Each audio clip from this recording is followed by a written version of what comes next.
मराठा आमदारांनी मराठा आरक्षण मिळावं यासाठी विधिमंडळाच्या विशेष अधिवेशनात आवाज उठवावा या मुख्य मागणीसाठी सहकार मंत्री दिलीप वळसे पाटील यांच्या घरासमोर ठिय्या आंदोलन करण्यात आलं आहे। आज मंचर इथल्या छत्रपती शिवाजी महाराजांच्या अश्वारूढ पुतळ्याला पुष्पहार अर्पण करून मोर्चाला सुरुवात करण्यात आली।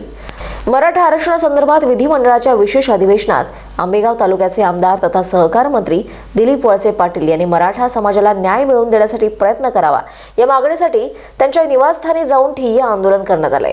हे आंदोलन अखिल भारतीय मराठा महासंघाचे जिल्हाध्यक्ष अंकुश लांडे यांच्या मार्गदर्शनाखाली करण्यात आले।